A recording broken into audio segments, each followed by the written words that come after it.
উত্তেজিত হবেন না। তিনি কি নবী নন? কে নবী নন? আমি মামলাটা সাজাচ্ছি। কি মামলা সাজাচ্ছেন? হ্যাঁ ভাই, হাসছেন হাসছেন, ভালো। Because I love you.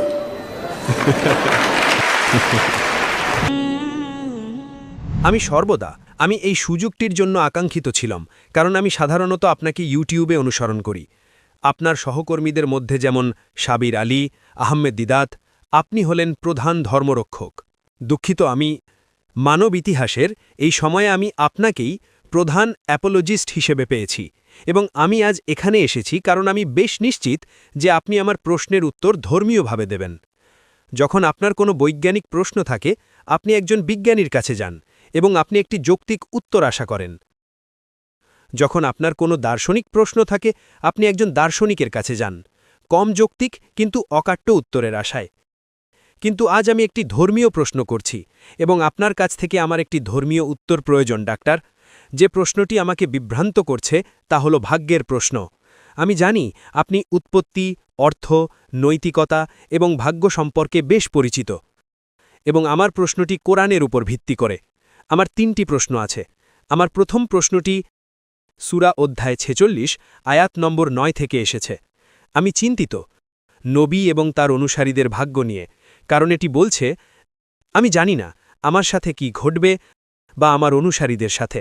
আমি শুধুমাত্র একজন স্পষ্ট সতর্ককারী। সুতরাং সেই প্রসঙ্গে আমি ভীষণ চিন্তিত। ভাগ্যটা কি? ভাই, জি স্যার। আপনি কি একটু ধীরে কথা বলতে পারেন? মানে গতিটা দ্রুত। জি স্যার। ঠিক আছে, উত্তেজিত হবেন না। ও ধন্যবাদ স্যার। উত্তেজিত হবেন না। আপনি কি প্রশ্নটা পুনরায় বলতে পারেন? আমি শুনেছি যে আপনি বলেছেন যে দার্শনিকের মতো হতে। আমি ওটা শুনেছি। আপনি বললেন কোরআন বলছে সূরা 40 আমি শুনেছি, ওটা কি 40? 46 আয়াত নম্বর 9। আয়াত নম্বর 9। আয়াত নম্বর 9 এটা কি বলে? এটা বলে যে নবী, তিনি জানেন না তার সাথে কি ঘটবে বা তার অনুসারীদের। তিনি শুধুমাত্র একজন সতর্ককারী। ঠিক, তিনি শুধুমাত্র একজন সতর্ককারী। আমার প্রশ্ন এখন সেখান থেকেই উদ্ভূত। ভাগ্য কি? নবী এবং তার অনুসারীদের? ভাই প্রশ্নটি জিজ্ঞেস করেছেন, তিনি সূরা আহকাফ অধ্যায় 46 আয়াত নম্বর 9 উদ্ধৃত করছেন। আমি শুধু যাচাই করছি তার অনুবাদ সঠিক কিনা। মাঝে মধ্যে মানুষ ভুল অনুবাদ করে। 46:9 এটি বলে, বলো, আমি রাসূলগণের মধ্যে মৌলিক কিছু নই এবং আমি জানি না আমার সাথে কি করা হবে বা তোমাদের, আমি শুধুমাত্র তাই অনুসরণ করি যা আমার প্রতি ওহী করা হয়। এবং আমি একজন স্পষ্ট সতর্ককারী ছাড়া আর কিছু নই। হ্যাঁ স্যার। আপনার অনুবাদ এবং এটার মধ্যে পার্থক্য আছে। এখানে ভাগ্য শব্দটি উল্লেখ নেই। আমি কি এটা পড়তে পারি দয়া করে? আপনি কি পড়ছেন? অনুবাদটি। কে ওটা অনুবাদ করেছেন? আপনি কি আমাকে অনুবাদকের নাম দিতে পারেন? অনুবাদক? আমি শুধু মূলটা আরবিতে। আপনি কি আরবি বোঝেন? না, আমি আরবি বুঝি না। তো আমি যদি আরবিতে পড়ি সেটা আপনার কাছে দুর্বোধ্য মতো হবে, তাই না? আমি যদি আরবিতে পড়ি সেটা ঈশ্বরের বাণী। পুরো কোরআনে আরবি একই, বাইবেলের মতো নয় যেখানে বাইবেলের 2000 বিভিন্ন সংস্করণ আছে, মূল পাণ্ডুলিপি ভিন্ন। কোরআনে একটাই কোরআন আছে, কিন্তু অনুবাদ ভিন্ন হতে পারে। তাই আমি আপনাকে জিজ্ঞেস করছি কার অনুবাদ আপনি পড়ছেন। আপনি আমাকে বলছেন না। কাল আপনি বলবেন আমি সালমান রুশদির অনুবাদ পড়ব, তো আমি কি সেটা বিশ্বাস করব? আমার কাছে শুধু কোরআন আছে, আমি অনুবাদটা জানি না। এটা কি সাবির নাকি ইউসুফ আলীর? আপনি যদি না জানেন তার মানে আপনি গবেষণার লোক নন। আপনি গবেষণার লোক নন, আপনি একজন শিক্ষক। আপনি যদি একজন শিক্ষক হন এবং যদি আপনি না জানেন কে অনুবাদ করেছে, তবে এটা খুবই বাজে শিক্ষক, খুবই বাজে শিক্ষক।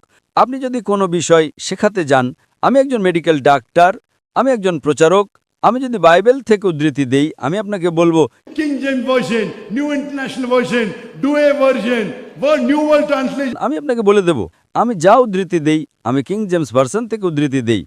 বাইবেলে মূল পাণ্ডুলিপি ভিন্ন হয়, কোরআনে আরবি ভিন্ন হয় না, একই। কিন্তু যেহেতু আপনি আরবি জানেন না, আমরা অনুবাদের সাহায্য নিচ্ছি। আমি আপনাকে জিজ্ঞেস করছি কোন অনুবাদ? আপনি বললেন আমি জানি না। তো আপনি যদি না জানেন আপনি কিভাবে উদ্ধৃতি দিচ্ছেন? এটা কোরআন। এটা কোরআন নয়, কোরআন আরবিতে। কোরআন আরবিতে, ইংরেজিতে নয়। আপনি কি বুঝতে পারছেন? তো আপনি যদি কোনো অনুবাদ পান একজন অনুবাদকের যিনি সত্য নন, উদাহরণস্বরূপ আপনি বললেন আমি সেলের অনুবাদ করতে চাই, এখন সেল একজন খুবই অকাজের অনুবাদক। আপনি বুঝতে পারছেন তো? এই অনুবাদকরা কোরআনের ভুল অনুবাদ করেছে, আপনি বুঝতে পারছেন তো? আপনি যদি একটা ভুল অনুবাদ পান এবং মানুষকে বিভ্রান্ত করার চেষ্টা করেন তবে আপনার ক্ষমা চাওয়া উচিত। তাই আপনি যদি অনুবাদকের নাম না জানেন তার মানে আপনার গবেষণা খুবই দুর্বল। আমি যার কথা উল্লেখ করছি তিনি হলেন আব্দুল্লাহ ইউসুফ আলী। আপনি কি বুঝতে পারছেন? বুঝতে পারছি, আমি এখানে যা উদ্ধৃতি দিয়েছি তা হলো আব্দুল্লাহ ইউসুফ আলী। আপনি কি বুঝতে পারছেন? বুঝতে পারছি। আপনি কোন অনুবাদকের উদ্ধৃতি দিচ্ছেন আপনি জানেন না, তাই আপনি বাড়ি যান এবং আপনার গবেষণা করেন। তাই শুধু আমি অনুবাদটা পড়ব, এটা নির্ভরযোগ্য অনুবাদ। বলুন স্যার। বলো, আমি রাসূলগণের মধ্যে নতুন কিছু নই এবং আমি জানি না আমার সাথে কি করা হবে। তার মানে তিনি জানেন না ভবিষ্যতে কি ঘটবে, ভাগ্য নয়। আমি শুধুমাত্র তাই অনুসরণ করি যা আমার প্রতি ওহী করা হয়। ঈশ্বর যা বলেছেন আমি তাই অনুসরণ করছি। ঈশ্বর যা বলেছেন আমি তাই অনুসরণ করছি এবং আমি একজন স্পষ্ট সতর্ককারী ছাড়া আর কিছু নই। এ আয়াতে কোনো সমস্যা নেই, তো এ আয়াতে সমস্যাটা কি? সমস্যাটা হলো দোদুল্যমানতা। নবী দোটানায় আছেন, তিনি অস্থির হয়ে পড়ছেন এবং বুঝতে পারছেন না তার সাথে কি ঘটবে। কোনো মানুষই জানে না। কোনো মানুষ নয়, এমনকি যীশুখ্রিস্টও জানেন না। এটা গসপেলে উল্লেখ আছে, বাইবেলে। কোনো মানুষ সেই প্রহরের সম্পর্কে জানে না, এমনকি ফেরেশতারাও না, এমনকি মানবপুত্রও না, ঈশ্বর ছাড়া। তো তার মানে যীশুখ্রিস্ট আলাইহিসসালাম তিনি কি একজন প্রতারক? না। যীশুখ্রিস্ট আলাইহিসসালাম বলেন যে আমি ভবিষ্যৎ জানি না। আপনি কি করবেন? আপনি কি করবেন? Stop. Boom. See? যীশুখ্রিস্ট আলাইহিসসালাম বাইবেলে বলেন আমি জানি না। এবং একজন মানুষ সবকিছু জানতে পারে না। কিছু জিনিস আপনি জানেন, কিছু জিনিস জানেন না। তার মানে যীশুখ্রিস্ট একজন মানুষ ছিলেন, নবী মুহাম্মদ সাল্লাল্লাহু আলাইহি ওয়াসাল্লাম একজন মানুষ ছিলেন, দুজনেই ঈশ্বর ছিলেন না। ঈশ্বর বলতে পারেন না আমি জানি না। তো এটা নবী মুহাম্মদ বলছেন। ঠিক, প্রত্যেক মানুষ বলতে পারে না যে না আমি সবকিছু জানি। সে একজন বোকা, সে মানুষকে ধোঁকা দিচ্ছে। এবং নবী মুহাম্মদ সাল্লাল্লাহু আলাইহি সাল্লাম, নবী মুহাম্মদ সাল্লাল্লাহু আলাইহি ওয়াসাল্লাম ওটা বলেছেন, নবী যিশু বাইবেলে বলেছেন। সমস্যাটা কি যদি তারা না জানে? তারা মানুষ।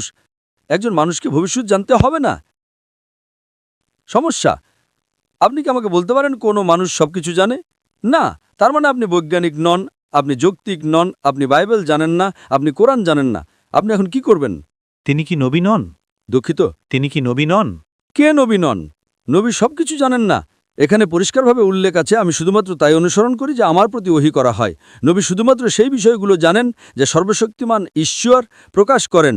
সুতরাং এমন কিছু জ্ঞান আছে যা কোনো মানুষ জানে না, কিন্তু সর্বশক্তিমান ঈশ্বর একজন নবীকে বলেন, নবী মুহাম্মদ সাল্লাল্লাহু আলাইহি সাল্লাম কিংবা নবী, তো সেই জ্ঞান যা ভাই, আমি আপনার সাথে কথা বলছি, আমি আপনাকে উত্তর দিচ্ছি আর আপনি নিচের দিকে তাকাচ্ছেন আমি শুনছি স্যার। এবং আপনি অন্য কিছু পড়ছেন। না না না, শুধু কোরআন। আমি কোরআনের দিকে তাকাচ্ছিলাম স্যার। না, তবে আমার দিকে তাকান, আমি উত্তর দিচ্ছি। আমি মনোযোগ দিয়ে শুনছি স্যার। দুটি কাজ একসাথে করতে পারেন না। দুঃখিত স্যার, সমস্যা নেই। তো সর্বশক্তিমান ঈশ্বর, রাসূলগণ হলেন সর্বশক্তিমান ঈশ্বরের মনোনীত মানুষ। মনোনীত মানে তারা অসাধারণ, তারা মানুষ, তাদের মানবিক গুণাবলী আছে, কিন্তু তারা অসাধারণ। সর্বশক্তিমান ঈশ্বর তাদের সাথে কথা বলেন। তো যদি সর্বশক্তিমান ঈশ্বর কোনো রাসূলকে কোনো জ্ঞান দেন তার কাছে সেটা থাকে। তার কাছে সব জ্ঞান নেই, সব জ্ঞান শুধুমাত্র ঈশ্বরের আছে। পৃথিবীর কোনো মানুষের সব জ্ঞান নেই, এমনকি যীশুখ্রিস্ট আলাইহিস সালাম, এমনকি মুহাম্মদ সাল্লাল্লাহু আলাইহি সাল্লাম তারও না। যা কিছু ঈশ্বর তাদের কাছে প্রকাশ করেন তারা তা জানে। সেটাই এখানে বলা হচ্ছে, যা আমার কাছে প্রকাশ করা হয় আমি বলি। তো কিন্তু যদি তারা এমন কিছু জানে যা ঈশ্বর তাদের সাথে সরাসরি বলেন, তাদের রাসূল বলা হয়। তারা সাধারণ মানুষের ঊর্ধ্বে, তারা মানুষ, কিন্তু তারা শ্রেয়, কারণ ঈশ্বর তাদের কাছে সরাসরি ওহী পাঠান। ঈশ্বর আপনার আমার কাছে সরাসরি ওহী পাঠান না। আপনি বুঝতে পারছেন স্যার? তো রাসূলগণ হলেন মানুষের মধ্যে থেকে মনোনীত ব্যক্তি। যেমন যিশু তার উপর শান্তি বর্ষিত হোক, যেমন মুসা তার উপর শান্তি বর্ষিত হোক, যেমন নবী মুহাম্মদ সাল্লাল্লাহু আলাইহি ওয়াসাল্লাম তার উপর শান্তি বর্ষিত হোক। ঈশ্বর তাদের সাথে কথা বলেন, ঈশ্বর মানবজাতিকে পথ দেখানোর জন্য তাদের বার্তা দেন। কিন্তু তার মানে এই নয় যে তারা সবকিছু জানেন। তো এটা একটা ভুল ধারণা। আশা করি এটা পরিষ্কার হয়েছে। ঈশ্বরের সকল রাসূল তাদের ইলমে গায়েব নেই। ঈশ্বর যা তাদের বলেন, ঈশ্বর হয়তো তাদের কিছু বিষয় বলেন। ঠিক আছে, এখন কয়েক বছর পরে রোম জিতবে বা রোম পরাজিত হবে। ঠিক আছে, ঈশ্বর তাকে বলেছেন, তাই তার জ্ঞান আছে, কিন্তু সব কিছু নয়। আশা করি এটা প্রশ্নের উত্তর দিয়েছে। ধন্যবাদ, স্বাগতম। দ্বিতীয় প্রশ্নটি। ঠিক আছে, আমার 3টি প্রশ্ন আছে স্যার। আমি আপনাকে দেব, কোনো সমস্যা নেই। আমি আপনাকে ভালোবাসি, আমিও আপনাকে ভালোবাসি। সাধারণ নিয়ম হলো একবারে একটা প্রশ্ন, কিন্তু যেহেতু আমি আপনাকে ভালোবাসি আমি আপনাকে দ্বিতীয় প্রশ্ন করার সুযোগ দেব, সমস্যা নেই। ধন্যবাদ স্যার, আপনাকে স্বাগতম। আমাকে উদ্ধৃতি দেওয়ার অনুমতি দিন, তবে কোরআন থেকে উদ্ধৃতি দেওয়ার মতো আমি কোনো বিশেষজ্ঞ নই। আমি অনেকবার শুনেছি যখন আপনি উত্তর পাওয়ার চেষ্টা করেন খ্রিস্টানদের কাছ থেকে যীশুখ্রিস্টের ঈশ্বরত্ব সম্পর্কে, আপনি সবসময় বলেন যে আপনি এমনকি প্রতিজ্ঞা করেন যে যদি কোনো খ্রিস্টান আপনাকে একটিও স্পষ্ট বাক্য দিতে পারে, অস্পষ্ট নয় এমন, অস্পষ্ট নয় এমন, একদম স্বচ্ছ, আপনি বলেন আপনি খ্রিস্টান হয়ে যাবেন। আমাকেও একই মানদণ্ড ব্যবহার করার অনুমতি দিন, ঠিক সেই হুবহু শব্দের মানদণ্ড যা আপনি সাধারণত খ্রিস্টানদের জিজ্ঞেস করেন। ড জাকির নায়েক, দয়া করে আমাকে কোরআন থেকে দেখান ঠিক এই শব্দগুলো যেখানে যীশু আলাইহিসসালাম বলেছেন আমি একজন নবী, আমি শুধুই একজন নবী, আমার ইবাদত করো না। কোরআন থেকে একটি স্পষ্ট বা দ্ব্যর্থহীন উক্তি।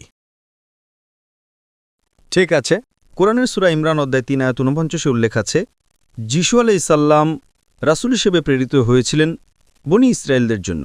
It's mentioned in Surah Saf, chapter number 61, verse number 6. যে আমি বনি ইসরায়েলদের জন্য রাসূল হিসেবে প্রেরিত হয়েছি। প্রথম অংশ আমি শেষ করেছি, দ্বিতীয় অংশ বলো যে আমার ইবাদত করো না। ঠিক আছে, সেটাও আছে। It is mentioned in Surah Ma'idah, chapter number 5, verse number 73. لَقَدْ كَفَرَ الَّذِينَ قَالُوا إِنَّ اللَّهُ هُوَ الْمَسِيحُ ابْنُ مريم. তারা কুফরি করছে, তারা ধর্মদ্রোহিতা করছে, যারা বলে মরিয়ম পুত্র যিশুই আলাইহিসসালাম আল্লাহ। وقال المسيح কিন্তু খ্রিস্ট আলাইহিসসালাম বলেছেন اعبدوا الله worship الله ربي وربكم. আল্লাহর ইবাদত করো যিনি আমার প্রভু এবং তোমাদের প্রভু। إنه من يشرك بالله যে কেউ আল্লাহর সাথে শরীক করে فقد حرم عليه الجنة আল্লাহ তার জন্য জান্নাত হারাম করে দেবেন ومأواه النار وما للظالمين من أنصار. এবং আগুন হবে তার থাকার জায়গা এবং পরকালে তার কোনো সাহায্যকারী থাকবে না।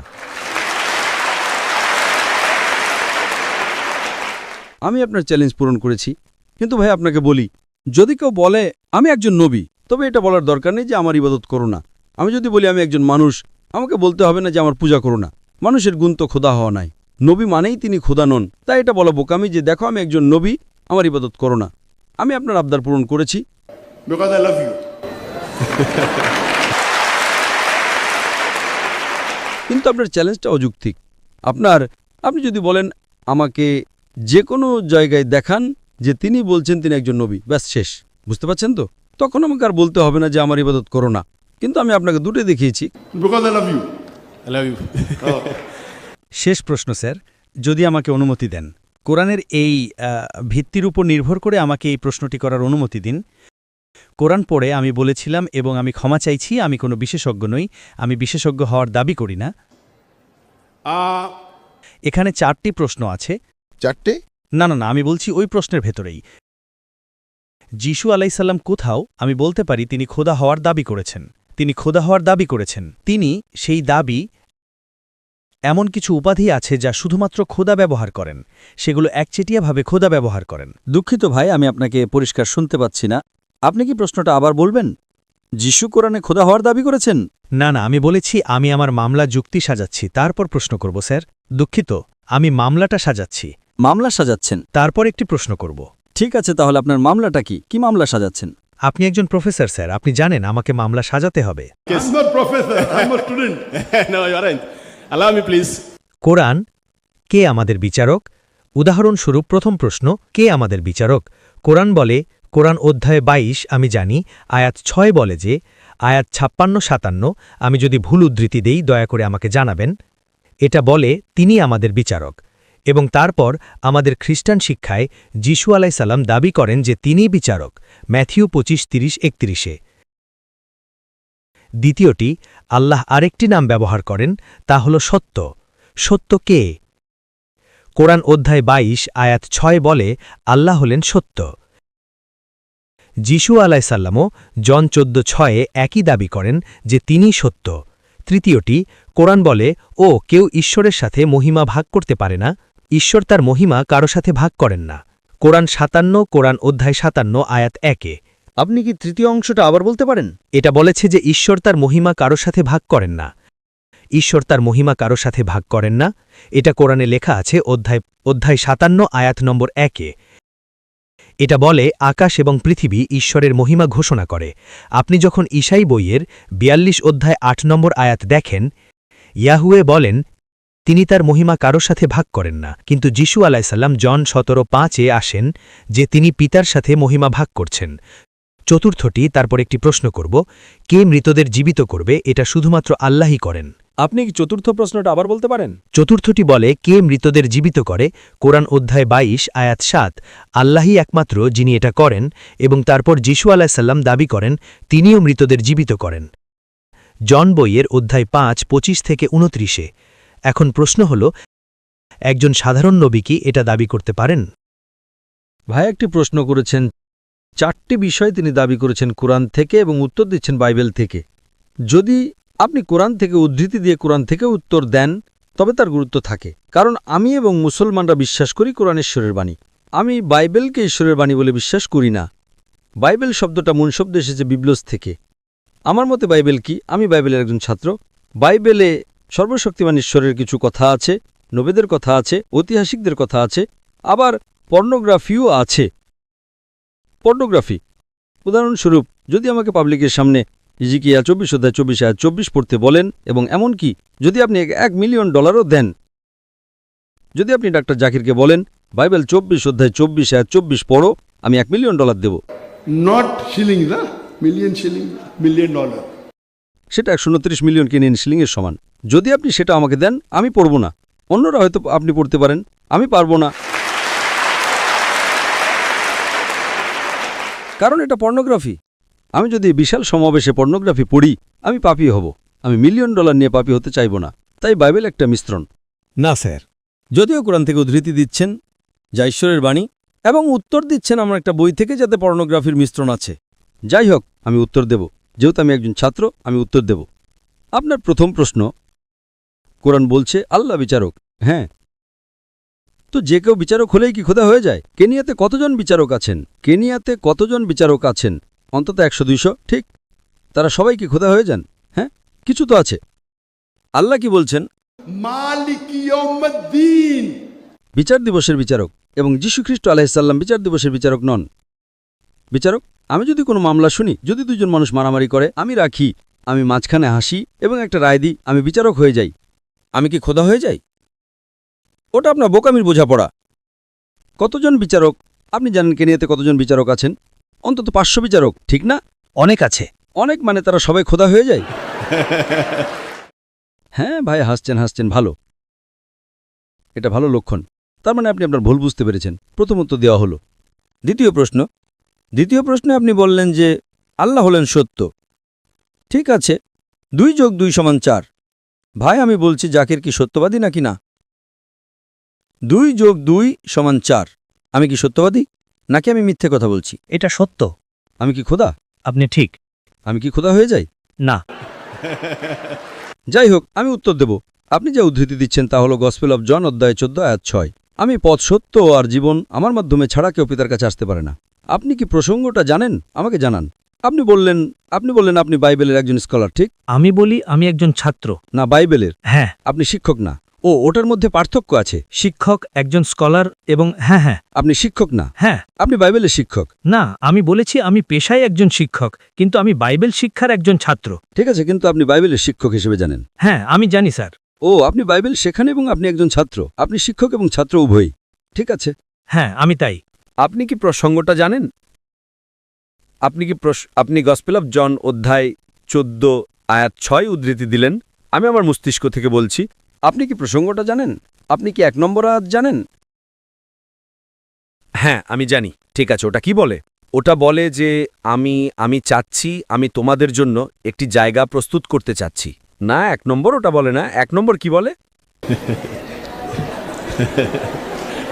আপনি বাইবেল খুলতে পারেন, আমি বলবো। আপনি বাইবেল খুলুন, আমি আমার মাথা থেকে বলবো। খুলুন। আপনি আমাকে উদ্ধৃতি দিতে সাহায্য করতে পারেন।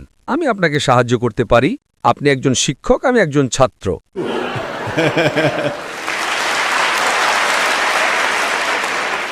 না, মাঝে মধ্যে ছাত্র শিক্ষককে সাহায্য করে। প্রসঙ্গ জানতে হলে আপনাকে 1 নম্বর আয়াতে যেতে হবে। গসপেল অব জন অধ্যায় 14 আয়াত 1 বলে, যীশুখ্রিস্ট আলাইহিস সালাম বলেন, যদি তোমরা বিচলিত হও, বিচলিত হইও না। যদি তোমরা ঈশ্বরে বিশ্বাস করো, তবে আমাতেও বিশ্বাস করো। ওটা আয়াত 1। এটা চলতে থাকে। আমার পিতার বাড়িতে, সেখানে আমার পিতার প্রাসাদে অনেক কক্ষ আছে। যদি তা না হতো আমি তোমাদের বলতাম না। পরের আয়াত, আমি সেখানে যাই তোমাদের জন্য একটি স্থান প্রস্তুত করতে, কারণ আমি যেখানে যাই তোমরা জানো। Then Thomas comes. তারপর থমাস আসে, আয়াত 4। তোমরা জানো আমি কোথায় যাই। থমাস, আপনি থমাসকে চেনেন? হ্যাঁ, আমি তাকে চিনি। থমাস আয়াত 5 বলে, আমি জানি না তুমি কোথায় যাও, আমাকে পথ দেখাও। তখন যীশুখ্রিস্ট আলাইহিস সালাম বলেন, আয়াত 6, গসপেল অফ জন অধ্যায় 14, আমি পথ, সত্য এবং জীবন, কেউ আমার মাধ্যম ছাড়া পিতার কাছে আসতে পারে না। আমি এটার সাথে একমত। প্রতিটি নবী তার সময়ে তিনি ছিলেন পথ, সত্য এবং জীবন। ওই নবীর মাধ্যম ছাড়া কেউ ঈশ্বরের কাছে আসতে পারত না। মুসা আলাইহিস সালামের সময়ে মুসা আলাইহিস সালাম ছিলেন পথ, সত্য এবং জীবন। মুসা আলাইহিস সালামের মাধ্যম ছাড়া কেউ ঈশ্বরের কাছে আসতে পারত না। যিশু আলাইহিস সালামের সময়ে আমরা 100% একমত, তিনি ছিলেন পথ, সত্য এবং জীবন। কেউ সর্বশক্তিমান ঈশ্বরের কাছে আসতে পারত না যীশুখ্রিস্ট আলাইহিস সাল্লামের শিক্ষার পথ ছাড়া। আজ নবী মুহাম্মদ সাল্লাল্লাহু আলাইহি সাল্লামের সময়ে নবী মুহাম্মদ সাল্লাল্লাহু আলাইহি সাল্লাম হলেন পথ, সত্য এবং জীবন। মুহাম্মদ সাল্লাল্লাহু আলাইহি সাল্লামের শিক্ষার মাধ্যম ছাড়া কেউ সর্বশক্তিমান ঈশ্বরের কাছে আসতে পারে না। প্রতিটি রাসূল তার সময়ে তিনি ছিলেন পথ। সমস্যা কোথায়? What is the problem? তিনি কোথায় বলছেন আমি খোদা? সমস্যাটা কি? দ্বিতীয়টার উত্তর দেওয়া হলো। তৃতীয় উত্তর দেওয়া হয়েছে কি না? এমনকি আমি সত্য কথা বলি, তাই বলে কি আমি খোদা হয়ে যাই? না। প্রশ্ন নম্বর 3, কেউ ঈশ্বরের মহিমা ভাগ করতে পারে না। ঠিক, সত্য স্যার। কেউ ভাগ করতে পারে না যতক্ষণ না ঈশ্বর কাউকে দেন। যদি ঈশ্বর তার ক্ষমতা দেন, তার ক্ষমতার অংশবিশেষ, উদাহরণস্বরূপ মৃতকে জীবিত করা। ওটা পরের প্রশ্ন, বা যাই হোক, ঈশ্বর অলৌকিক কাজ করেছেন। আপনারা জানেন মুসা আলাইহিস সালাম সাগর ভাগ করেছিলেন। কে করেছিলেন? মুসা আলাইহিস সালাম করেছিলেন। মুসা আলাইহিস সালাম সাগর ভাগ করেছিলেন। কে করেছিল? মুসা। তিনি শক্তিশালী ছিলেন? তার কি ঈশ্বরের ক্ষমতা ছিল? ঈশ্বর মুসা আলাইহিস সালামের মাধ্যমে একটি অলৌকিক কাজ করেছিলেন। আপনি কি বুঝতে পারছেন? আপনি বুঝতে পারছেন কি না? আমি বুঝতে পারছি স্যার। সাগর ভাগ করা। তাই যত অলৌকিক কাজ করা হয়েছিল তা নবী করেননি, তা করেছিলেন সর্বশক্তিমান ঈশ্বর। কোরআন সেটা বলে এবং বাইবেল সেটা বলে। তাই যত অলৌকিক কাজ করা হয়েছিল তা ঈশ্বরের দ্বারা রাসূলের মাধ্যমে করা হয়েছিল। ওটা আপনার 4টে প্রশ্নের উত্তর দেয়। এবং পঞ্চম প্রশ্ন, মৃতকে জীবিত করার। এবং যদি আপনি বলেন মৃতকে জীবিত করা তাকে খোদা বানায়, যীশুখ্রিস্ট আলাইহিস সাল্লাম কি করেছিলেন? একটি মৃত মানুষকে জীবিত করেছিলেন। ঠিক, কোরআন সেটা বলে, বাইবেলও সেটা বলে। মুসা আলাইহিস সালাম কি করেছিলেন? তিনি একটি লাঠি ছুঁড়েছিলেন। তিনি উদ্ভিদ জগৎকে প্রাণী জগতে রূপান্তর করলেন। লাঠিটি একটি সাপ হয়ে গেল। কোনটা বড় অলৌকিক কাজ? উদ্ভিদ জগৎ থেকে একটি লাঠি প্রাণী জগতে জীবন দিলেন এবং জগৎও পরিবর্তন করলেন। বড় অলৌকিক কাজ। এটা কি তাকে খোদা বানায়? না। অলৌকিক কাজ কোনো পরীক্ষা নয়। যীশুখ্রিস্ট আলাইহিস সালাম বলেন, অনেক ভণ্ড খ্রিস্ট এবং ভণ্ড নবী আসবে। গসপেল অফ ম্যাথিউ অধ্যায় 24 আয়াত 24, অনেক ভণ্ড খ্রিস্ট এবং ভণ্ড নবী আসবে, এবং যদি সম্ভবত তাহলে তারা খুব নির্বাচিতদেরও ধোঁকা দিত। তাই অলৌকিক কাজ কোনো পরীক্ষা নয়। তার মানে আপনি আপনার বাইবেল পড়ছেন না। অলৌকিক কাজ কোনো পরীক্ষা নয়। যত অলৌকিক কাজ করা হয়েছিল তা সর্বশক্তিমান ঈশ্বরের দ্বারা রাসূলগণের মাধ্যমে করা হয়েছিল। Hope that answers all your 4 questions. কৃতজ্ঞ। তো 6টি প্রশ্নের উত্তর দেওয়া হলো, প্রথম 2টি এবং পরের 4টি। হ্যাঁ, শেষটা। আমরা অন্য মানুষদের সুযোগ দেব। আমি আপনাকে ভালোবাসি তার মানে এই নয় যে অন্যরা বলবে যে ডক্টর জাকির অবিচার করছেন। একজন মানুষকে 6টি প্রশ্ন করার সুযোগ দিচ্ছেন। আমি আপনাকে ভালোবাসি, এটা আলাদা, কিন্তু তখন অন্যরা আমাকে দোষারোপ করা শুরু করবে।